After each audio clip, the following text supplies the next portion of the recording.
All right, thank you everyone for coming. We're going to go ahead and get started. So welcome everyone to our economic summit around AI finance, advancing and impacting our finances, presented by the May Week and Economic Development Committees of the Douglas-Carroll-Paulding Alumni Chapter of Delta Sigma Theta Sorority.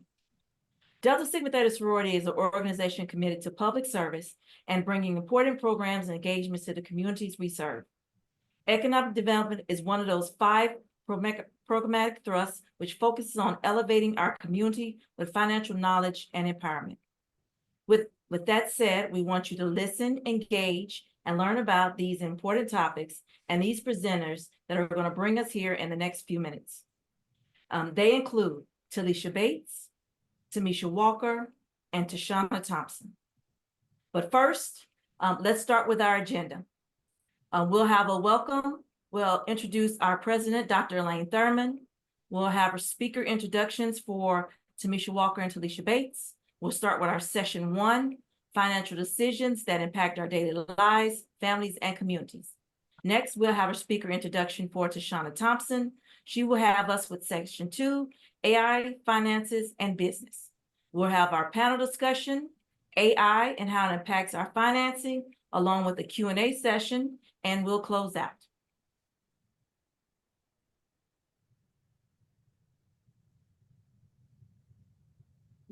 Good evening.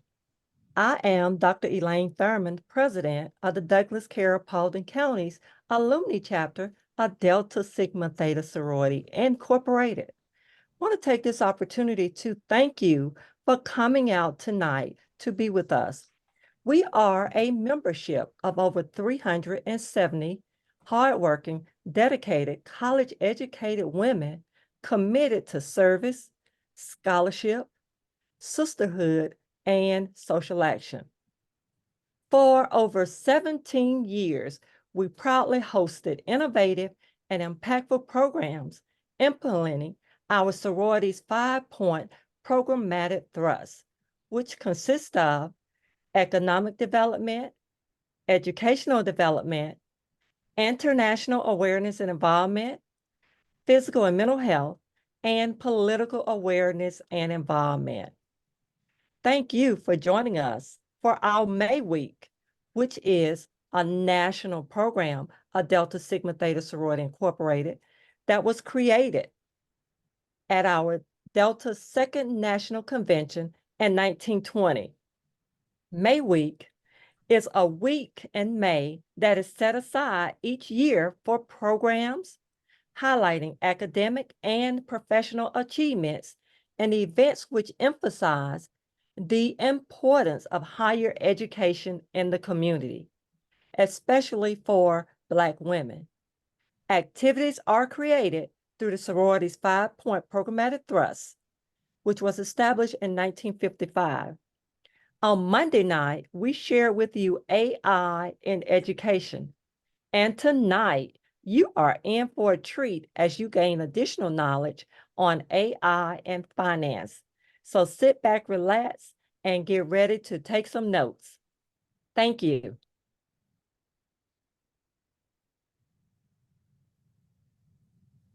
All right, thank you, Elaine. I just want to go over a few housekeeping rules before we get started. First thing is to keep your mic muted as background noises may interfere with others' hearing and the presenters. At the end of the panel discussion, we will start our Q&A portion, where we will take questions from the chat and address them directly to the presenters to respond.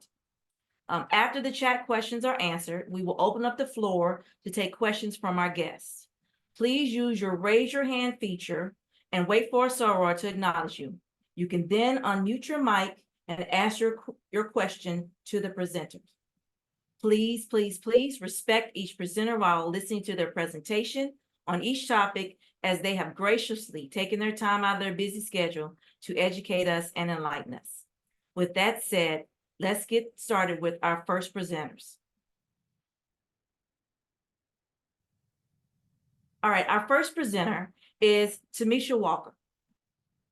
Tamisha is an entrepreneur, a wife, daughter, and sister, a graduate of Shorter College, where she majored in business management and received her master's degree in organizational leadership. Her background consists of over 10 years in planning corporate and social events, sales, and marketing. In 2016, she obtained her real estate license and began to see a pattern working with clients to obtain financing for their home purchases. Their financial tables were off balance and already coordinated in financial peace university class with her husband as they worked on their financial plans. These financial conversations she has been having with millennials and middle-age groups she felt should have been introduced to this during childhood.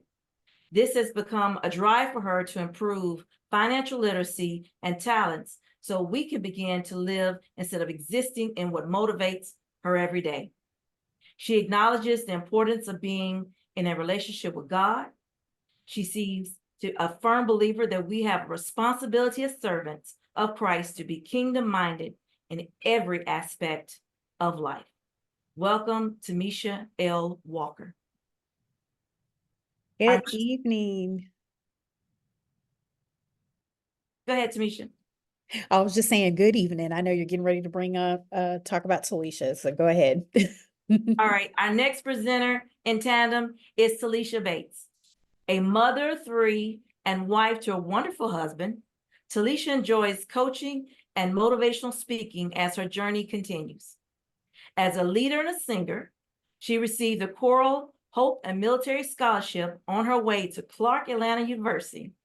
She participated in SGA, Student Orientation as a co-chair, Pre-Alumni Council, and the Royal Court, where she received a full scholarship as Miss Clark Atlanta University 2004 and 2005, during which she received the Most Spirited Student Award, Best New Female Orientation Guide, and remained on the Dean's List throughout all of her college years. Talisha is also a proud member of Alpha Kappa Alpha Sorority Incorporated and Sigma Alpha Iota Fraternity Incorporated. Seeing a need for change within college women and their relationships, Ms. Bates embarked upon a journey and founded her own organization with co-partners called Dawn, Developing and Advancing with Nobility, which had over 200 young ladies. The organization assisted in helping hands of Georgia Art of Seasons of Atlanta, March of Dimes, AIDS Awareness, Sickle Cell Walk, Holyfield Foundation, and March of Women's Lives in Washington, D.C., and more. After receiving a bachelor's degree in educational studies, she worked as an assistant director at Bright Star Kids Learning Academy and served as a director for 5 years at Noah's Ark Christian Academy. Then deciding to take a chance and move in a new direction, she worked as a director and worked as a job at the Kids for Buckhead in the marketing department as a project coordinator, and then progressing to the culture ambassador. After launching B2W events with her sister, hosting financial seminars and continuous education about the money game, which includes teaching and financial literacy to all ages. Talisha urges others to live by the quote that changed her life and sparked an undying flame of leadership. Do not follow where the path may lead. Instead, go where there is no path and leave a trail. Ralph Waldo Emerson. Talisha.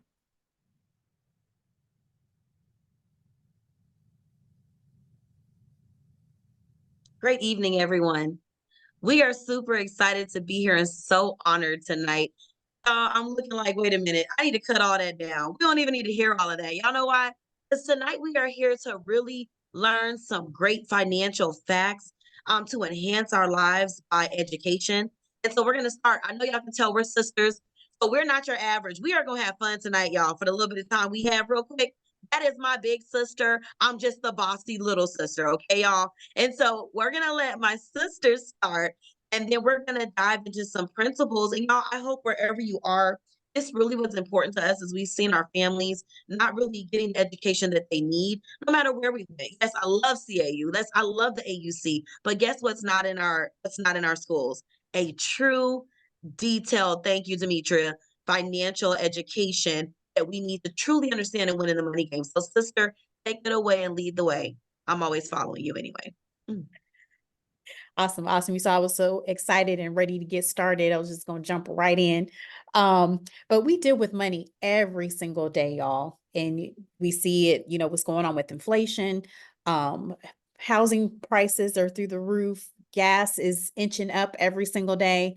And people might start to ask the questions, oh my goodness, what is it that why am I not prepared in this season? Because life is all about seasons, right? We go through different things. But as we got into this industry, we realized how much our parents did not have access to the resources. And you just don't know what you don't know. And so we're gonna hop in and share a couple of slides.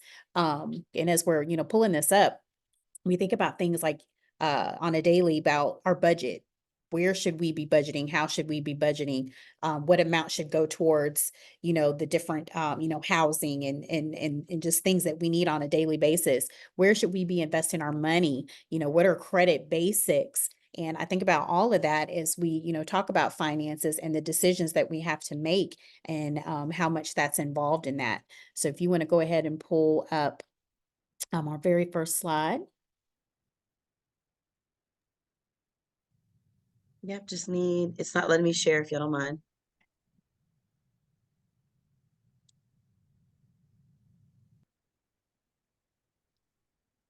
So I remember this isn't practice or rehearsed. I just need the power to share. It's saying I can't share my screen.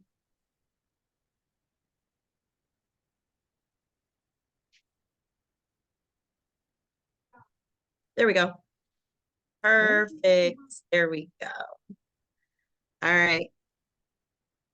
Everybody can see that? If you can, put your thumbs up. There we go. All right. And so we created this Incredible Nights agency out of the need to educate, because finances is all about the proper type of education. And just simply, if you would, if we'd like for you guys to participate, if you could drop in the chat and the number 1, if you are familiar with compounding.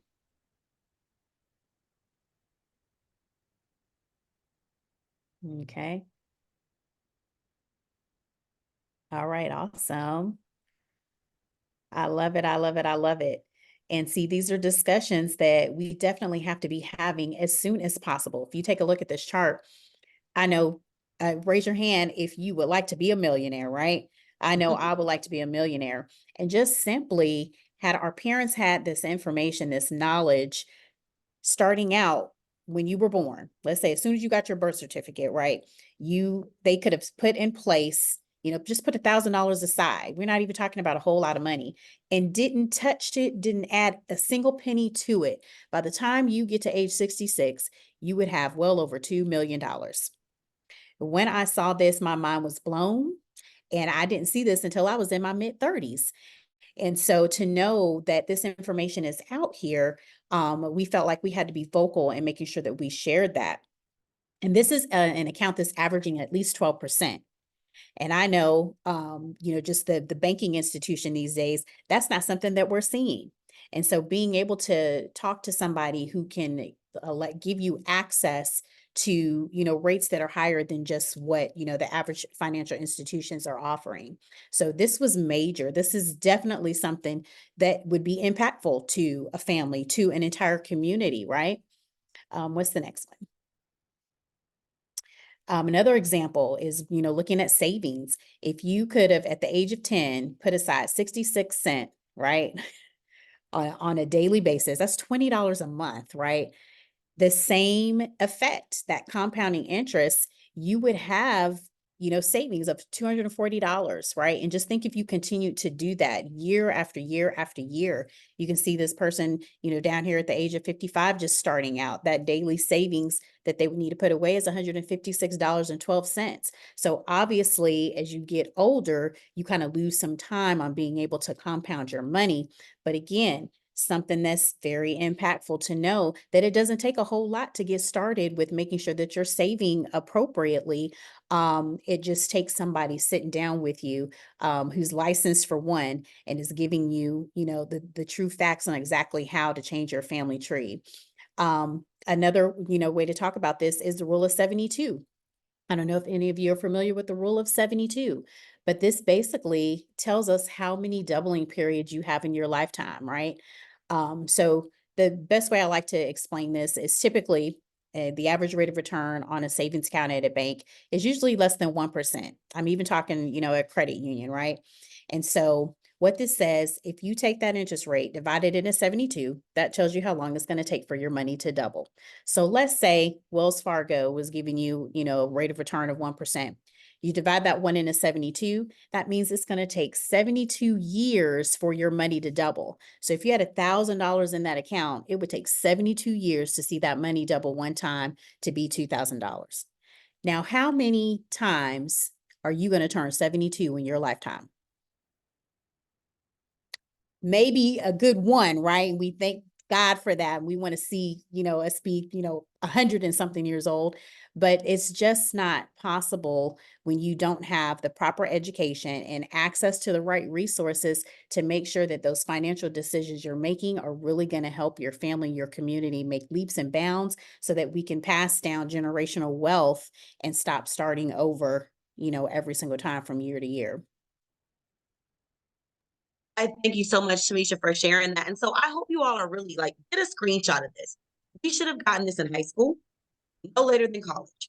So that means, y'all, we have a 3-month-old at home. I have 4. I don't know what possessed me to have 4 in this economy. Like I told my mom the other day, let's switch. I want to be a parent in your time.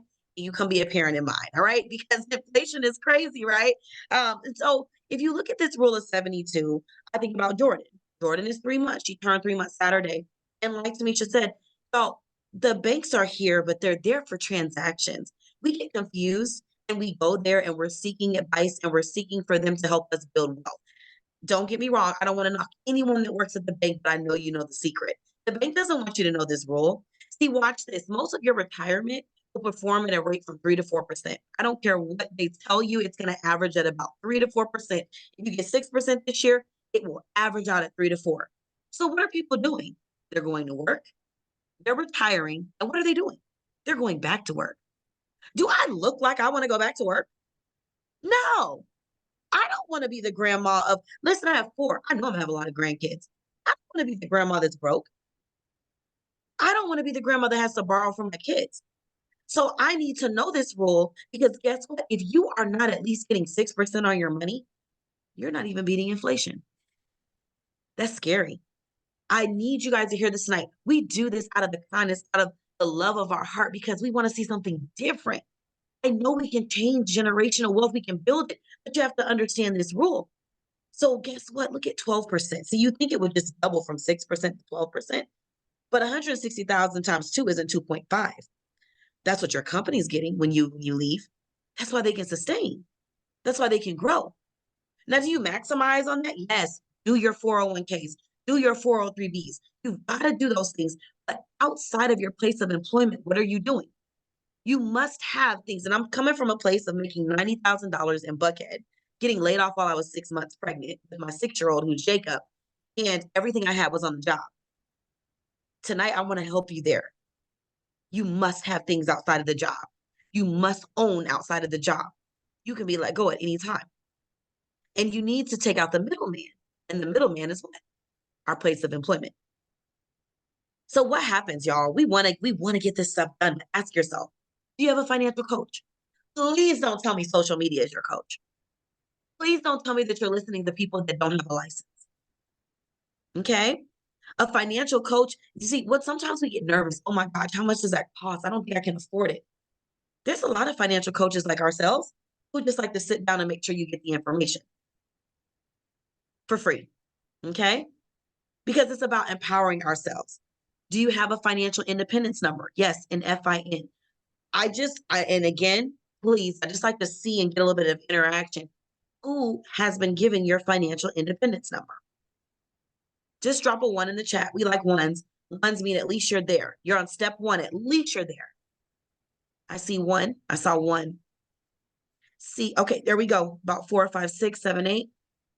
Listen, if you have your financial independence number, you're already headed in the right direction because there's a number that you need at retirement. Retirement is not an age, it's a number in your bank account. It's easily generated. You want to say through AI? That's what AI is for, calculating numbers. Okay? But this touch and understanding what you need comes from a financial coach who's handling your retirement and your estate planning. Ugh, y'all, I didn't start this till 34. Everybody looks, oh, no, ma'am, I'm 40. I don't mind. I love talking about age because let me tell you, I'm going to be all gray. I cannot wait. I'm going to be all gray. I'm going to be Storm. Okay. So here's the deal, though. At 34, when I heard this, I was like, what if when I was working at Victoria's Secret and Applebee's, I was putting up that money we just showed you? But nobody told me. See, I can't be mad that my parents didn't know. But it's amazing that a lot of us still adopt the principles that our parents taught us. I still hear people say, well, I got this because my mom and dad said so. Like Progressive, it says, grow up and get your own. We're in different times, y'all. We got to wake up and it works differently. Now we have a better understanding. And have you had a financial checkup this year? Just like you go get an oil change, guess what you're supposed to get? Just like you get your annual checkup, which I hope you do. It's very important. You're supposed to get a financial checkup. Why do we keep the oil change in our car, but not the oil change in our finances? See, this is very important. I'm coming from you as a licensed investment broker looking up on BrokerCheck. So anyone talking to you and they're not on BrokerCheck, they're not licensed and they shouldn't be giving you that type of advice. Okay? So what happens is she gets stuck. And I said she because I knew I had a bunch of women, but I see men too ignore the she, take out the S and it's a he too. We get stuck. We get stuck because you start beating yourself up. Oh, I should have done better. I wish I knew more about my finances. Some people run away by packing their bags while others run away by standing in the same place too long. It's time to move. It's time to move, y'all. We didn't come out here just to talk to you tonight. It's time to make a change. It's time to not say, oh, yeah, I've been using the same person and I'm doing this. Guess what? If somebody told me I needed to get my arm cut off, do you think I would listen to one doctor? No way. I'm going to get 3 and 4 opinions. Sometimes you need to check and see what's going on with that financial person. If you're not where you need to be, go and get a check-in and make sure you are looking and moving with the times and what's going on, okay? Because a familiar captivity is more desirable than an unfamiliar freedom. So how do you win? This is so important. Your definition of success must be clear and concise. What do you want to retire with? Do you want to travel? Are you doing this right now? Do y'all have businesses outside of what you're doing now? Do you have something that's being that vehicle to build what you want? But your strength in the ability to be patient is going to be what helps you do everything. Y'all, investing doesn't happen overnight. You know, I hear so many people like, well, the economy is bad. And oh, listen, the goal is to get you nervous about the economy. You know that our counterparts have been participating in the economy for centuries? For centuries. And then we come and it's like, oh my God, we're about to, no, we're not. If it blows up, guess what? Your money isn't worth anything anyway. But while it's moving, we have to be in the economy. But that also means, do you know the difference between mutual funds and stocks? Do you understand what's less risky and what's more risky? Your season determines how you win. There's seasons where you can put more money in, where you can save more money. And I know you're thinking like, oh my God, I need to have a 10,000, 200,000. That's not true. You have to start somewhere. I love that as the investment broker and who I work with, Invesco and Franklin Templeton, we start off as low as $25 a month. I have 18-year-olds that are in the service in other countries who are saving their money by putting it into the market and letting it grow. Raise your hand if you've ever heard if money doesn't work for you, you will always work for money. Let me just see hands. Really? Somebody said amen in their own language, right? So that's important. We want money to work for us, but it can't work for you at the bank. Matter of fact, we even call CDs certificates of disappointment. See what they hand you at the bank when you leave? What's the sucker that they give you? Did anybody know that it's called a dum-dum? How insulting. I'm a little insulted. Because they know that you don't understand that information. So I want you to kind of tonight, even if we get off, what are you trying to create? What kind of life do you want? What does success look like for you and your family? And whatever it is, it's not wrong. It's not right. It's what you want. You have to decide, what age do I want to retire? I don't know if you all know they're trying to push it to 72. I'm not doing that. I'm not doing that. I'm still trying to look good on a cruise ship. So what does that look like for me? See, you've got to be with a financial calculator and someone who can plug those numbers in for you. Because for my family, saving $4,500 for the next 11 years makes us a millionaire. There has to be a goal and a clear set plan for you, your spouse, whether you're single, whether there's kids. I have 4 children. I sit with moms and say, oh, my kids got to go fend for themselves. That's the problem. See, great grandma should have left me 100,000. Yes, she should have. Because it's scripture to leave wealth for your kids. But if you are saying, hey, I have this, and you don't have vehicles to build wealth, we're in a dangerous situation. And we need to check that, right? So many of us want the crown without the cross. The cross is you got to save. Y'all, I run into too many people who aren't even saving. They're not doing the first principle in life, and that's pay yourself first. So if you have a pen right now, I want you to understand the first foundation, which I'm going to say to you tonight. I usually draw it out, but my chicken scratch is horrible. There is a foundation that must be laid before you even start building wealth. There are 4 legs to your financial table. 4 legs. There's some of you that have seen this before, some of you that were with us last year, and some of you that are new. I want to make sure that you understand those 4 legs. The first leg is life insurance. That first leg means you have to be prepared as if you're going to die today. Y'all, if I pass away today right now, my family gets 800,000. That's not enough. See, people come in here, oh, I just want to be buried. That means you don't want to change generational wealth. You don't want to build anything. I'm not here to be buried. I'm here to make sure that my children don't sit up at night like I did and worry about my bills getting paid. See, most of the people that you see thriving, guess what? Their parents had investments and life insurance. That's why they're in the big homes. They're not in big homes by accident. They're in big homes because their family understood how to build wealth. So the first leg is life insurance. And I'm not talking about life insurance that you borrow from. We do not borrow. Anything that tells you to borrow, you better run. Because it's major interest on that. That's another conversation. All right. Elaine, we want to come back for that. Okay. So first leg is life insurance. Your second is your long-term, your retirement account. That's your retirement account is so important. Is it a Roth IRA? Am I using my 401k? Am I truly investing to build that wealth? That's your long-term. The third leg is your short-term. Short-term is a 3 to 5 year. You don't take money to go vacation from your paycheck on this Friday coming up. You're supposed to have a short-term account. It's a 3 to 5 year. Where's your vacation money, your birthday money? So all this Instagram and partying and traveling, most of them are broke and come back and borrow from their mom and dad to pay their light bill because they don't have a short-term. There is a short-term account that you should be pulling from to do all of that for the wedding, for the new car, for the down payment on the house. And those accounts are not sitting at the bank. They're growing in an investment mutual fund strategy. And then that last one is an emergency. We all have those. Guess what? The tire goes out, what you dipping in? You got to call somebody, or do you have an emergency fund? There should be an emergency fund, 3 to 6 months of your income. Okay. And I know we're talking fast. I'm an educator, so I know that, listen, the kids, I did early childhood. After 5 minutes, people are checking out. Most of you are probably looking and texting on your phone. I'm just going to keep it super real. So I want to make sure that what we give you is impactful and that you totally understand it. So I want to leave this with you. Do not allow fear to undermine your faith. Remember, breakthrough is not necessarily a one-time event.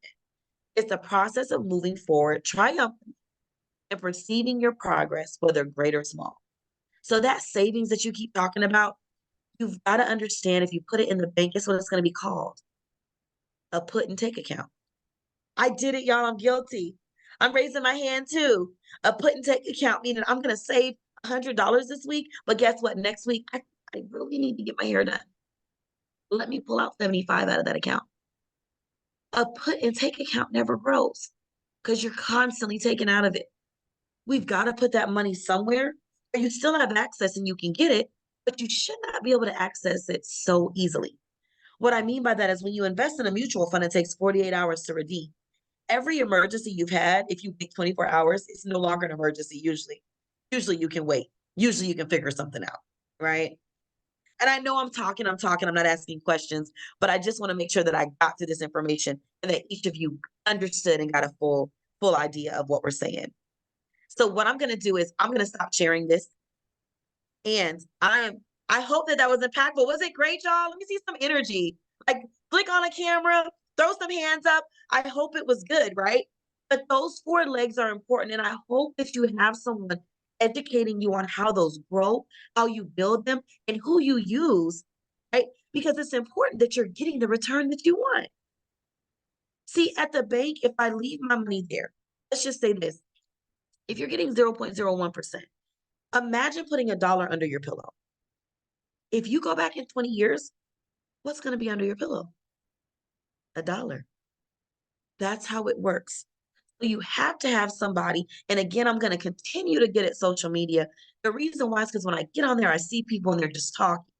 And usually people, we want to be self-taught, but make sure that person has a license and that they truly understand what they're doing and that they have the resources to back up what they're teaching you. Because the last thing I want to see is our communities losing where you can be, losing that foothold where you can be growing and moving forward. Because what happens is you're going to pass that to your kids. And we don't want you to pass on the wrong information to your children. So I'm going to turn this back over to the host. And I hope that this was impactful. And we can't wait to hear more from the presenters tonight. Thank you. Great job, ladies.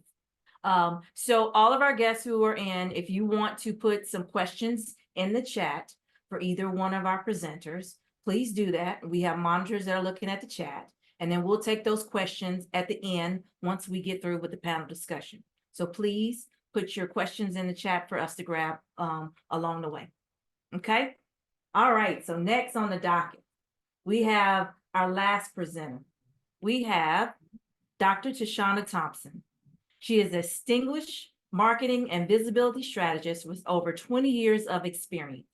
She focuses her expertise on assisting women-led small businesses and nonprofits dedicated to empowering female leaders to transform both their professional and personal spheres.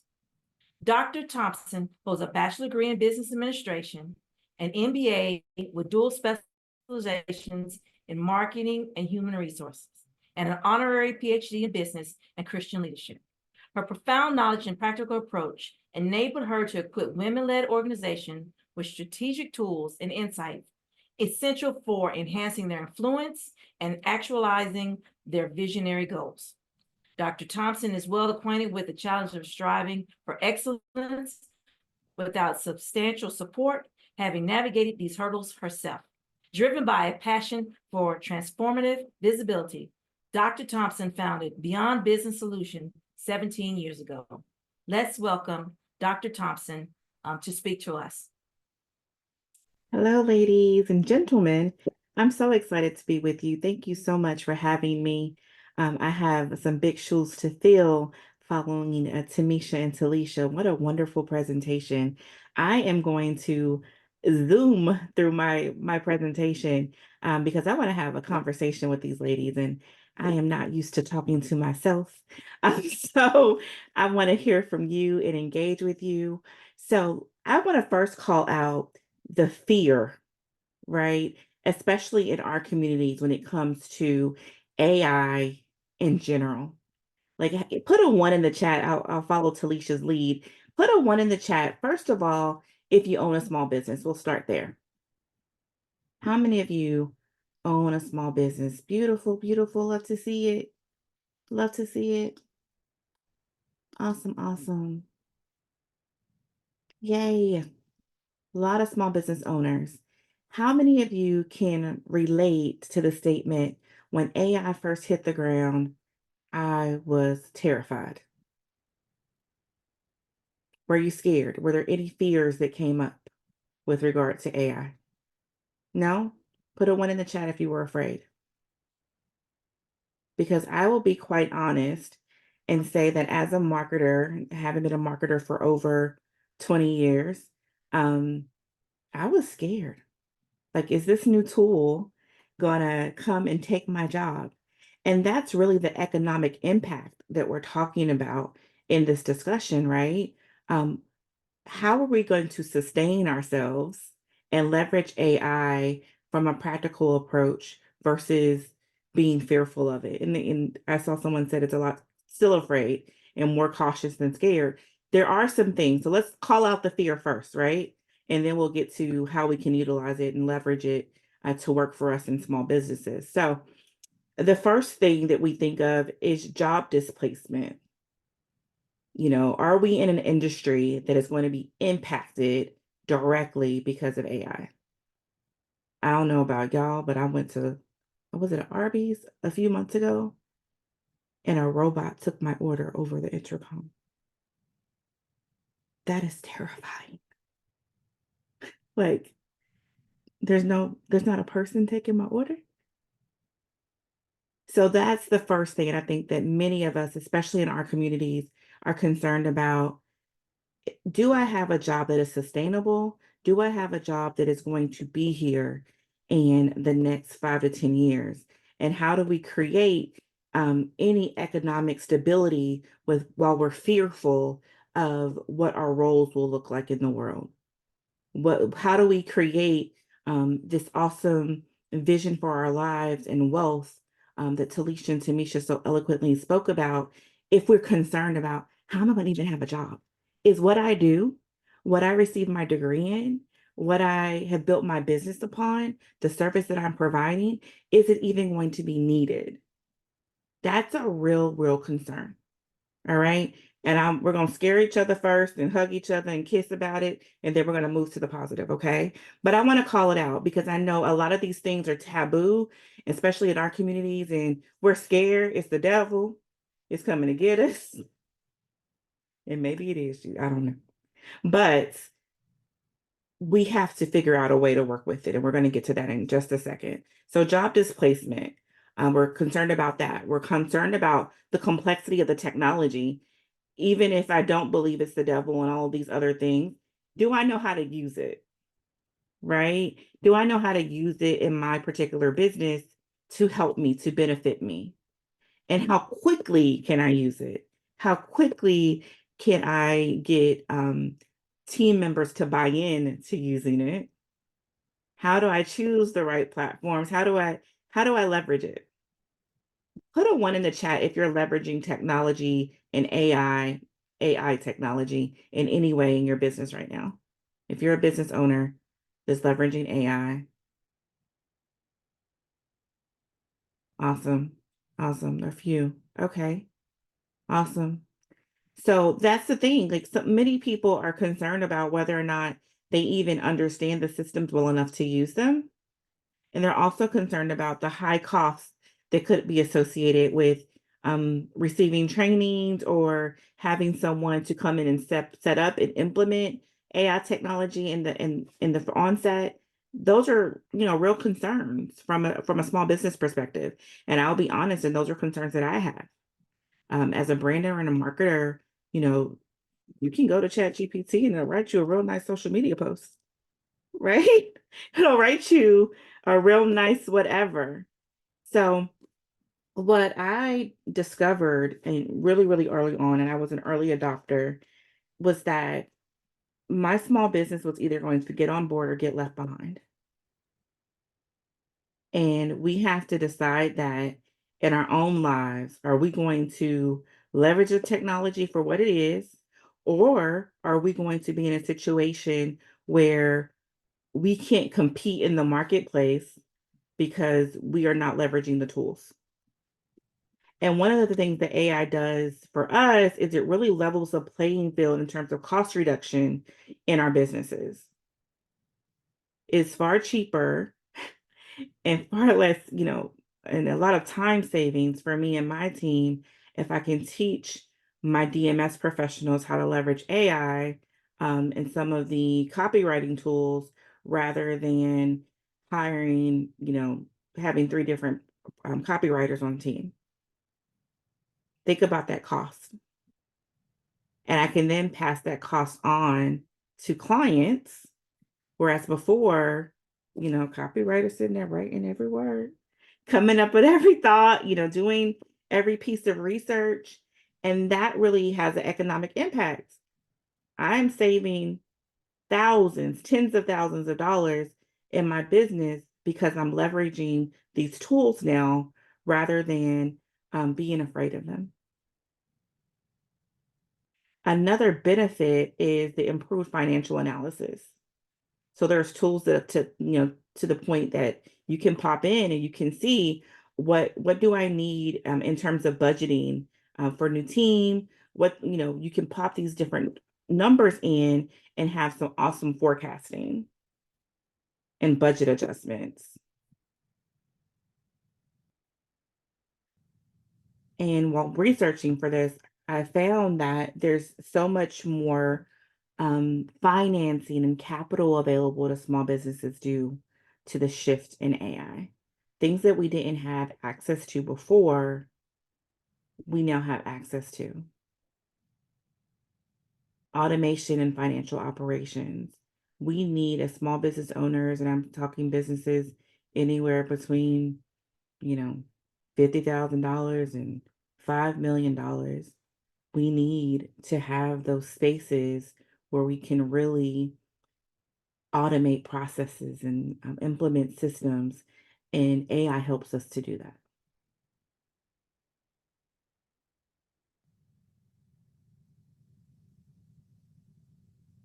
And I want you to tell me in the chat, are you using AI in your business on a daily basis?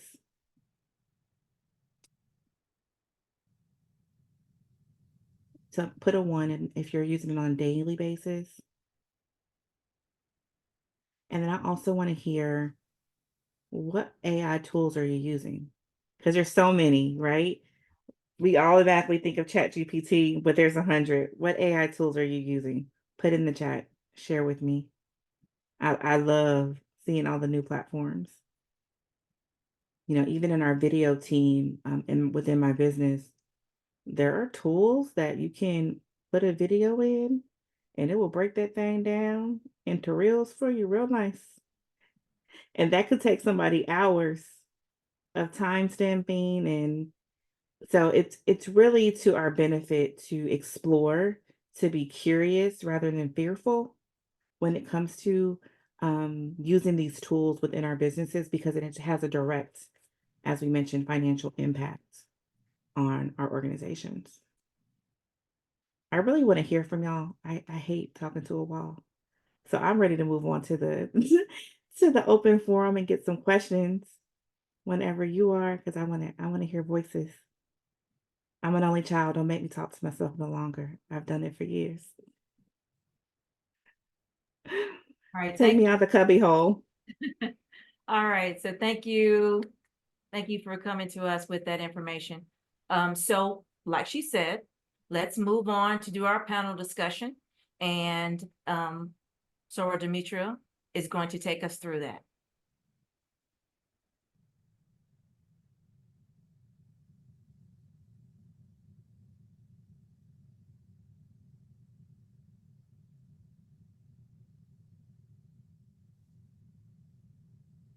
All right, I guess I better turn my sound on for that.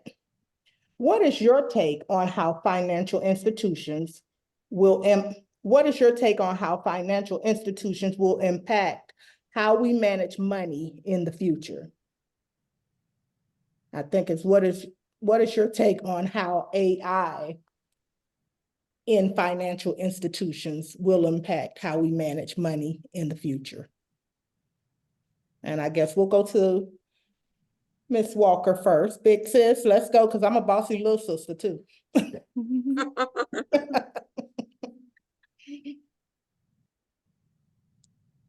Okay, so how is that going to affect how we bank in the future? Yeah. I really think that, I mean, AI is good. However, it's, dealing with, they're not dealing with the emotion. When we deal with money, it's the emotional decisions that we're making in our everyday lives. And so when you kind of remove that component and you're just kind of dealing with a program that's already been set, The questions are, already there. They have a profile for how a person in that particular age range or that income bracket is going to respond. I think that you more than likely are not going to have what's suitable for that individual. That's my personal opinion on that and how that's going to affect, banking in the future. Ms. Bates, I'll throw it to you. I'm going to give everyone the opportunity to respond if you like. Yes, no, I like that too. Demetri, you said you're the baby sister. Yes, I'm the bossy little sister too. No, I'm the bossy little sister like You're you. the bossy little sister. I tell them what to do. Ooh. Oh my gosh, Tamisha, doesn't that sound familiar? Look, I do it, her and my mom. But no, exactly what Tamisha is saying is just that personalized touch. So think about this. We showed the screen of the rule of 72. Remember, our financial institutions are going to continue to do what they've done. Why? Because they're the ones making the money off of our, and y'all please don't be offended. Can I be real? And I love Deshauna Thompson. You listen, don't worry, we're gonna talk with you. Is that at the Yes. end of the day, they're making more money off of our ignorance. Yep. And so, okay, see, I got an amen. I got an amen. So what that means is that they're going to continue to do just that. And so with AI, now they're just going to take out that liability of a person. See, the person can kind of mess up, right? Right now, you all know customer service is just not what it used to be. I mean, just raise your hand if you agree. I mean, these after pandemic people, oh my gosh, I'm just being honest, right? And so they're just taking away the people and that personal touch. But when it comes to talking about your money, see, Demetria, Kendra, the people I can see, there's a certain emotion that I can see. I can understand your why. See, I can help you save more when I understand how you feel about saving and why you're saving it. The AI is just going to generate it. If you're like me, I'm a person, when I get on, I don't care, y'all. I'm 40, but I'm 70 years old. I want to talk to somebody. I don't care. Listen, I hit 0, 0, then it says goodbye. I'm mad. Don't tell me goodbye. I'm coming right back on until I talk to somebody. I know, Miss Thompson, I'm gonna get better. But I still am that old school. I still got a checkbook, y'all.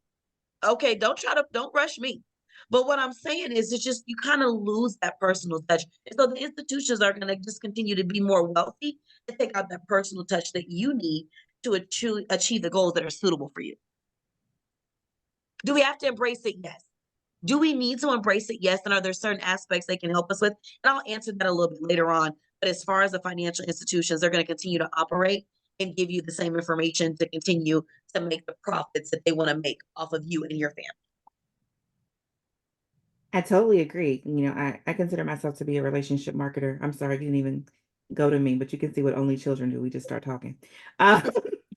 So I totally agree. They don't care. But here's the thing, if we're being real and, we're in an environment where I feel safe and seen, and they don't care to engage with us anyway. So, this conversation about, not having a faith, I can't tell you the last time I went into a bank. And they don't care. I've been banking with my bank the whole time I've been in business, 17 years. Do I have a banker? And that's the thing I want to take out, because to Talicia's point, the relationship marketing piece, that personal touch, that personal connection is the reason while so many of our small businesses will still thrive. So as long as we are using AI to be of benefit to us, we'll be just fine. But she's right. These institutions don't care anyway. So it'll be less and less of seeing you, touching you, caring to know your name. So it becomes really important to do business with people who see you and value you. Okay, and I guess now I'll just give any of you the opportunity to jump in. Have you seen any changes because of AI in the financial area in terms of coaching? We talked about the business models, and just have in your roles, have you seen changes because of AI?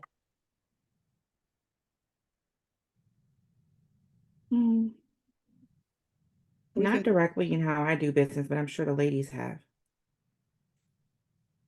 Um, I would say too, and I appreciate that. With you saying we're all on the same page here, and I'm looking at the chat, and I truly can feel each and every one of your concerns.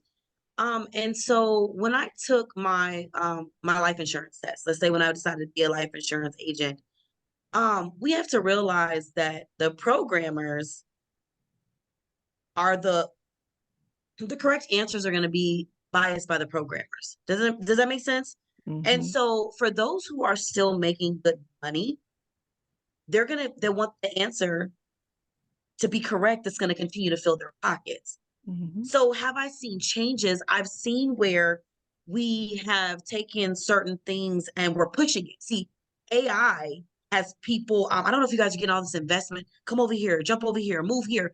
Listen, they're getting you, they're everywhere. They're putting you everywhere so you'll just be stuck. Remember, that's why I was talking about getting stuck. And so now you don't even know where to move. And so the changes I see that they're actually just flooding the system to continue to confuse the masses.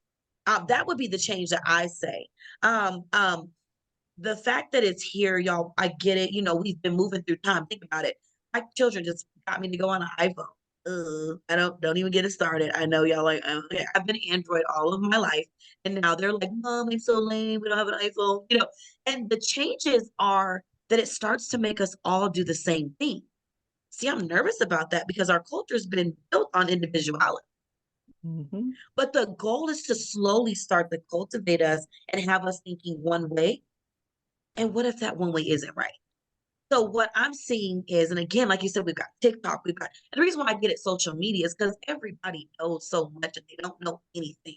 Yes, And that's what's happening. So when we say AI, we have to be careful because who is the programmer? that is so true. That is so true. And we did learn Monday night that AI uses an algorithm as they create everything and gather information. So of course it is going to fall in line with whatever has been used multiple times. So that's always going to be important. Okay. How can everyday people use AI to meet their financial goals? Don't let Bossy take over all of it. I'm You gonna know have it. it. Go ahead, Boss. Go ahead. I'm Go gonna ahead, have it. Boss. I love it. No, well, My kindred spirit. Go ahead. yeah, and I'm over here. Excuse me, this pollen, y'all. I feel like pollen is AI. It's everywhere, right? Um, but what happens is we do need it. Don't get me wrong. There's a lot of, like you said, there's algorithms, Miss Demetria, that are very helpful because guess what? You ever go into your banking system? I've been Wells Fargo since college, y'all. I'm just one of those people that see. I'll get stuck. I'll just keep it because I've been doing it forever. They were Wachovia, okay. But what happens is I don't know if you see up in the top. It says, look at your daily spending, how much you're spending here. Where do you want to? Don't get me wrong. That technology and those things that you can calculate definitely needed. But and so using that in your everyday, using that in your budgeting, using that, like, the numbers don't lie, y'all. And I'm just gonna be honest, sitting back with that calculator back in the day, it takes time. That's a lot. So using it for that, right? Um, but again, like we said, when it's that financial goal, we believe in suitability. That one word as an investment broker and in the financial world, each and every one of you have a particular plan that fits you and only you. Okay. Your diet, like they said, your blood type, your whatever, that's exactly how the financial world has to address your needs. But with AI, use it for those tools, calculations, that financial independence number. And sometimes they say that's not really AI because you're telling the computer what to do. AI is supposed to actually be able to see what you need and move forward. But there are tools that can help you depending on what business you're in, depending on your goals. And I guess Okay. I have my own. Does anyone else have a comment No, regarding? Miss Demetria, I wouldn't hear what you're gonna say. Oh, I have my own comment about AI, and we know that they have been using some form of it. Have you all heard anything about how and what is being done in the housing market and in banking in general? Because there have been several lawsuits regarding the unfair lending practices So Mhm. is that something we can look to AI to try to rectify, or will it increase it? How will that affect that part of it? I think I know too, that they've had, discussion about using AI and, tracking things like fraud, especially, within the lending industry, mortgage industry itself. Um, those are some of the key areas that I know from a real estate, standpoint that they, are using more of the AI technology for. right. Yeah, and to the points that I see in the chat, there is um built-in bias, right, in AI. It's not error proof. And there's also data and privacy concerns with regard to how the impact that it has, on that's the, and those are real scary things to think of. And if there's built-in bias to the systems that are supposed to be um, the new wave of the future, it's going to be more of the same, right?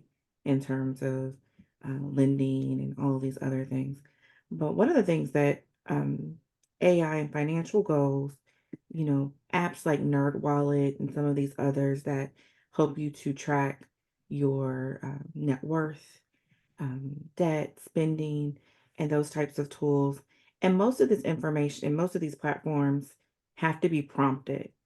And someone up and earlier in the chat said, don't these systems need somebody to put the data in? You're absolutely correct. They have to have someone to put this data in to be able to prompt it correctly to even work with it. So yeah, I think that's what we have to look forward to. So it's really a matter of us deciding, do we want to engage with it and to what extent? Okay, we're gonna move to the chat, but before we move there, you mentioned NerdWallet. Can you Yes, give us some other sites or apps that we can use? sure. I know Credit Karma is another. Um, I'm just thinking about the ones that I use. And there's lots of things that you can do um, to obviously reach out to Salisha and Tamisha, but to start your own investment portfolios, Ally Invest. And, how can we, in our communities, we're often concerned about, I don't want to tell nobody my business, right? I don't want nobody to know what I got going on. So you gotta have something going on for yourself then. So use some of these tools to really help you out in terms of tracking expenses, Rocket Money. Look, I'm not getting paid by these people. I want to be plugging them. But like there's tools that really we could use to benefit us. And there you gotta tell it something though. None of these things work without us. We have to give it some information so it can spit some information back out to us. Okay. We're gonna move to the chat. Natalie and Felicia, do you have questions from the chat for us? Nellie, you ready? Yes, yes, I do. All right, good evening, everyone. The first question, what was the investment broker lookup site, BrokerCheck? And that's correct, broker check. You can type in their name and their city. If they don't pop up on broker check, they are not regulated through FINRA. Okay, great, thank you. In the event of a parent or parents passing, is it better to place the home in a trust than list heirs as the beneficiaries?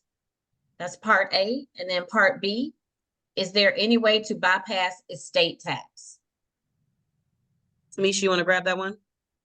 I know as far as property, you definitely want to make sure that that's placed within a trust.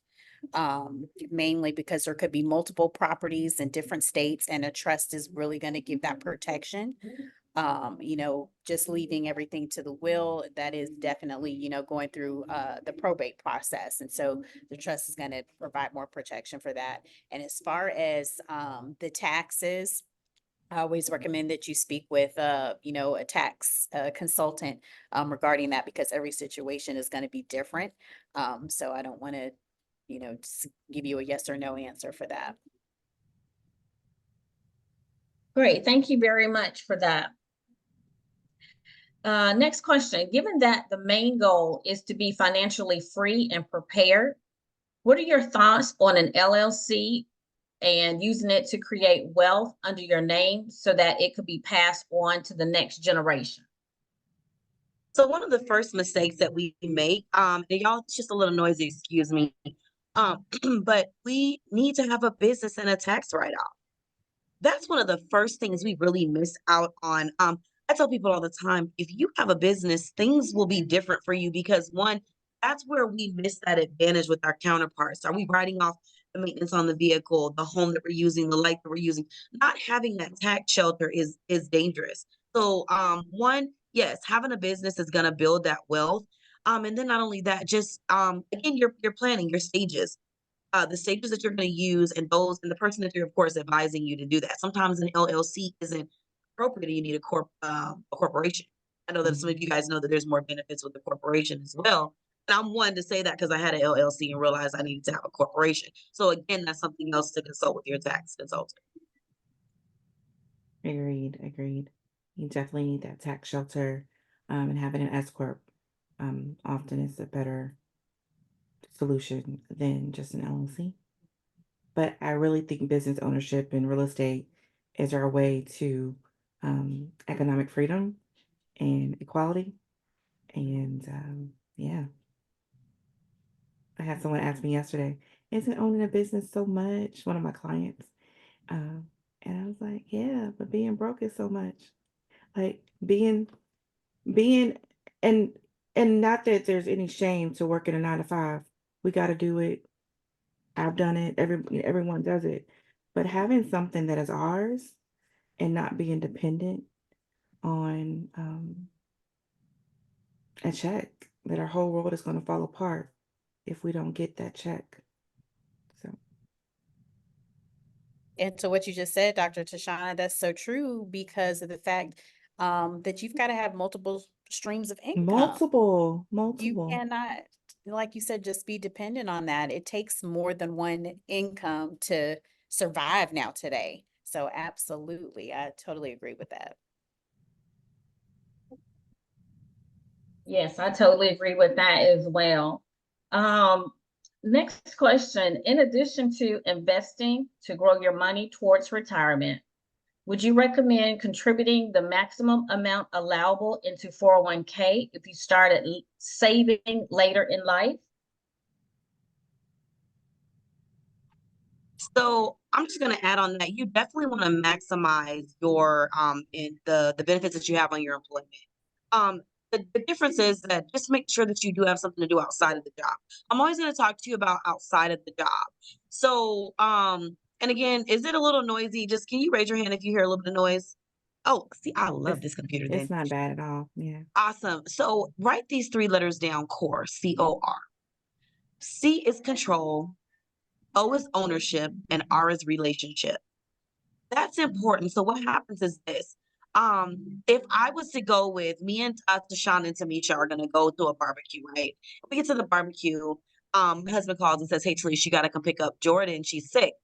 Well, if I want to leave, can I just go hop in the car? Tashana drove us. No, because Tashana, she owns the car.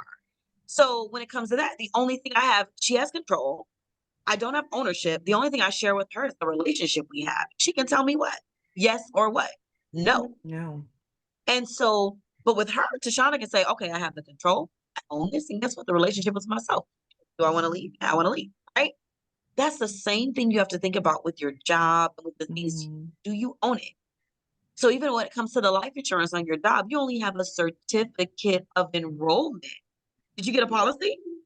No, because you don't own that. So when it comes to the 401k, if you, oh my, can you just go get it without asking permission? You got to give them all kind of stories. My dog threw up, and I'm just playing. But you know, you have certain things that you can touch that money for. So that's why you have to have things outside of the job. Yes, use that. But if I'm putting, I'm just gonna be an example, 250 into my retirement at work, that's what I'm gonna do. I'm gonna be doing 250 or 300 in retirement outside the job too.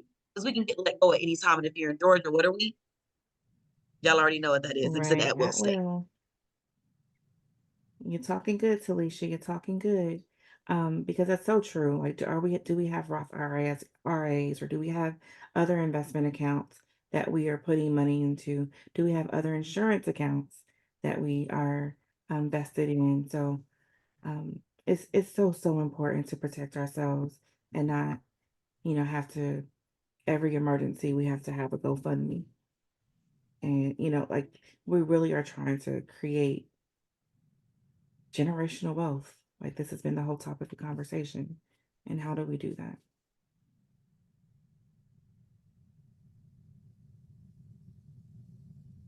Okay, great. Thank you so much, ladies. I was actually pulling off some more questions. These questions are coming. So this is just a comment. Doesn't AI still need management?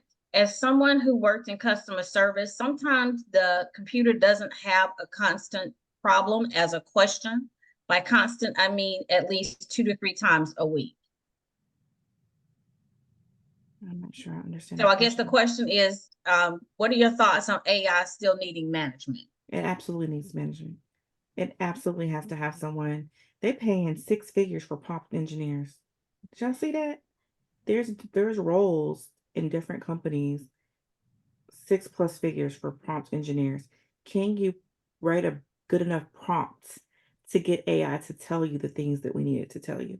So you're absolutely right. But it's going to require that we have more refined skill, and that we continue to educate ourselves, and not just in institutions where we're acquiring debt to do so. So that's a whole nother topic of conversation.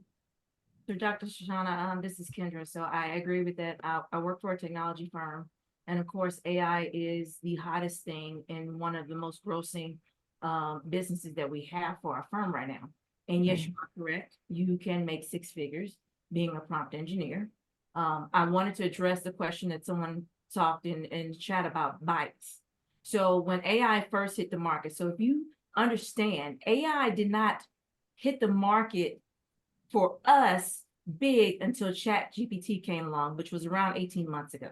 Mhm. And from there, when it hit the market, a lot of businesses, including mine, had to catch up. Has AI always been around? It has.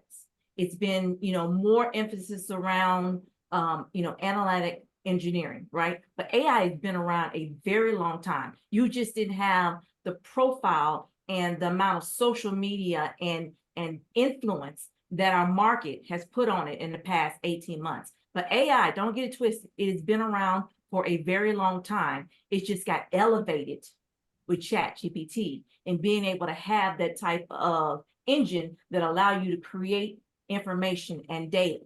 Another comment that someone said earlier around, what are some of the areas or businesses that AI is impacting? And so what I'm seeing is around marketing. Marketing companies, marketing organizations are using AI to the fullest. They have, to me, seen the greatest benefit for using AI. There are applications and there are websites that where you could go in and put a couple of different phrases or topics in, or different themes, and it'll spit you out something in a minute. It is changing the marketing game right now. And so what they're having to do is adapt to that and use that to elevate what they're doing and making marketing, more accessible to other people. Another area that we're seeing that, we're talking about right now is banking. Banking right now, the biggest thing that the banking and financial institutions are using AI right now is around customer agents.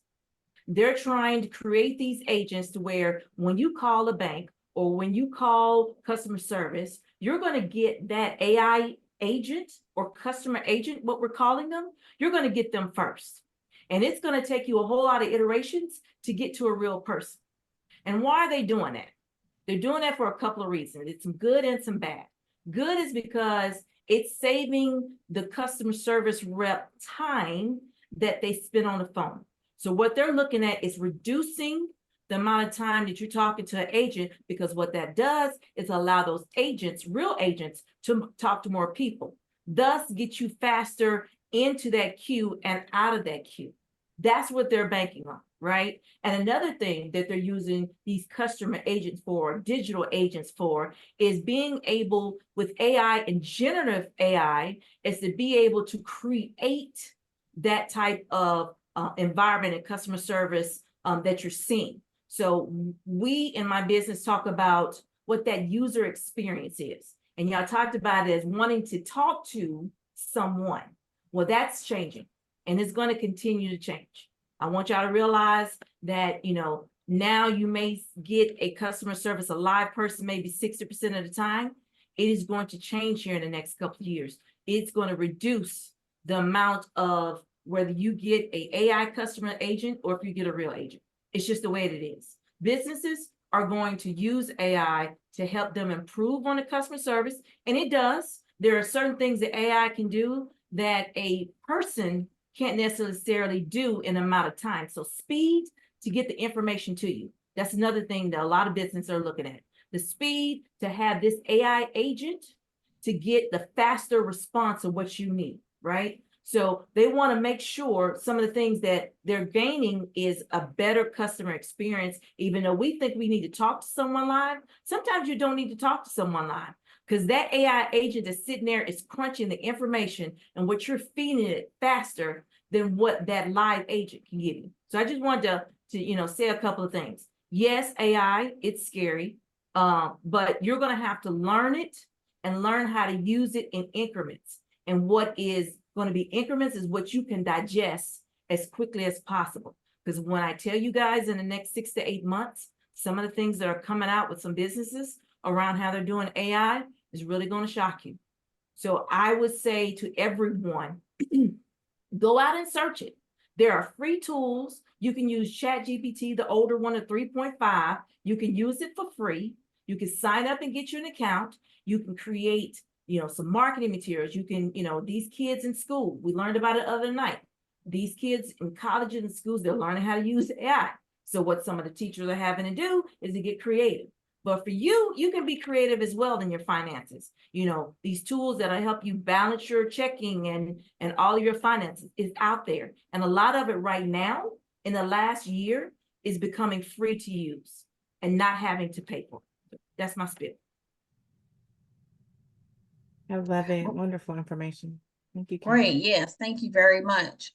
If I have multiple businesses, what would be a good structure for banking? Each have their own account and an LLC?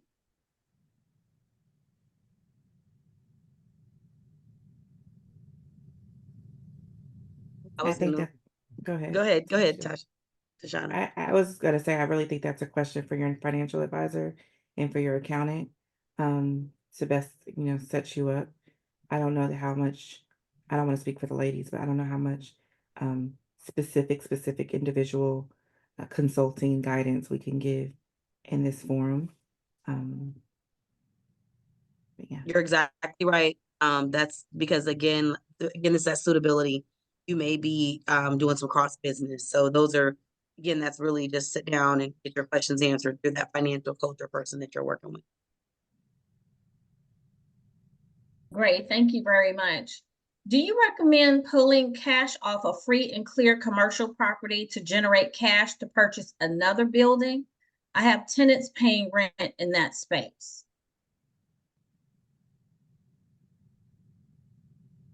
I would really suggest probably reaching out to a lender to talk about your options as far as using like a commercial lock, similar to a HELOC if you're looking at, relating it to residential housing, but just to kind of see what your options are. And sometimes those are a little bit, harder to come by. So it depends too on if it's something you're needing, to generate cash immediately.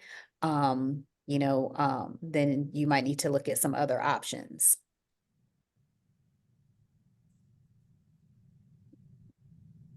Hopefully Great, that. thank you. You're welcome. I'm sorry, was there another? I was saying hopefully that answers her question. Okay, great. Thank you so much. What if your job doesn't allow outside investment activities due to the need of the need to monitor conflict of interest? So when we're talking about investments, I'm the strategies your job would know. What I mean by that is there are some places, like I know with certain banks, they can't have different jobs because it's a conflict of interest. But when it comes to investing, you have a mutual fund with Invesco or Franklin Templeton, they wouldn't know about it anyway, right? That's just like you saving in your bank account. They don't know what you're saving. So I think that you may have a little bit more question there and maybe something else that you may need to know in particular. But as far as investments outside of your job, I'm talking about actual funds or a company that's putting your money to work at interest rates that are preferable for you.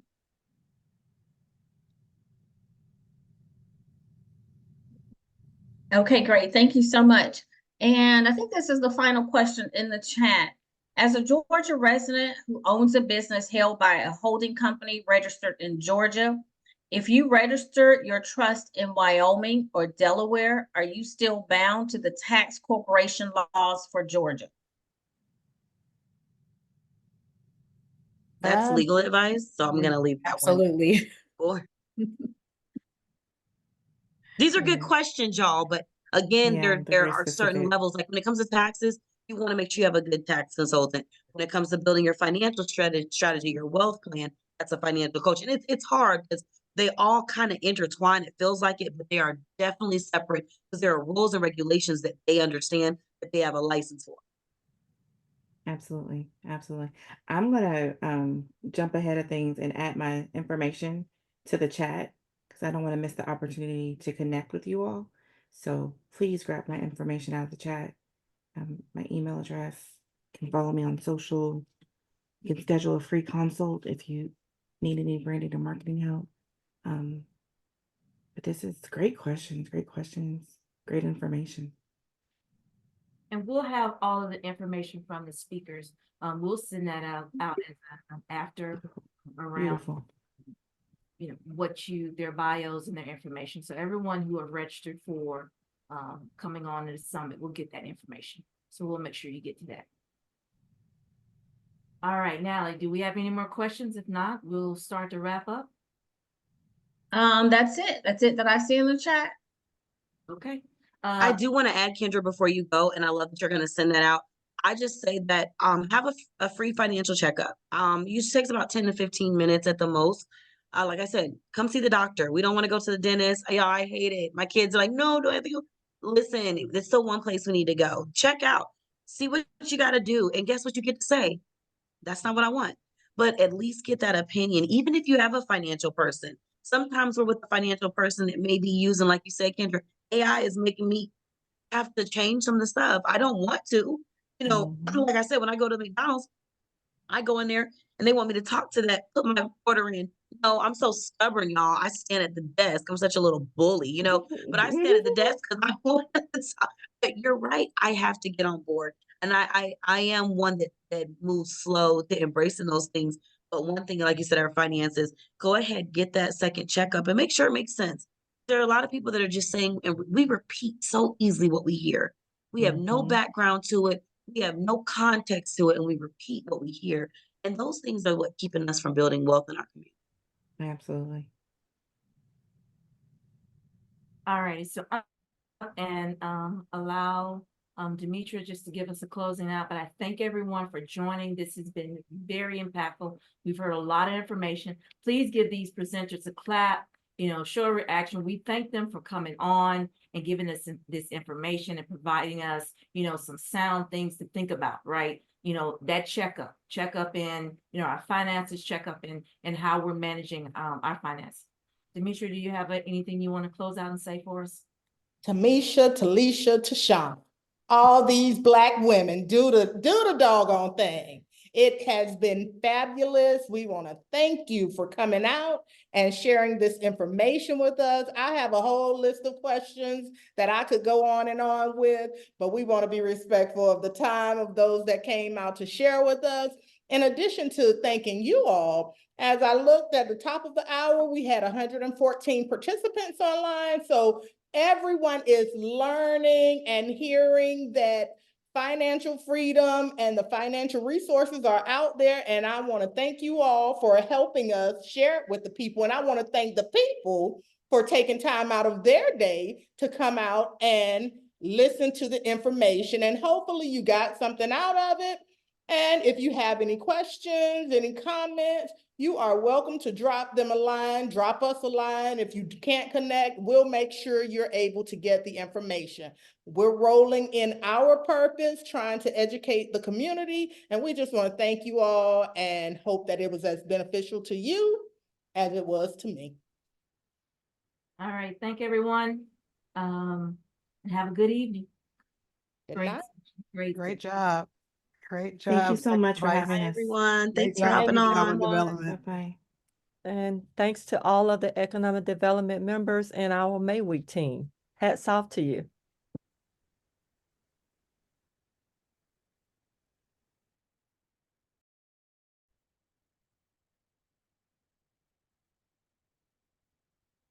Boy, if you don't mind sending us out with a little music, that'd be good.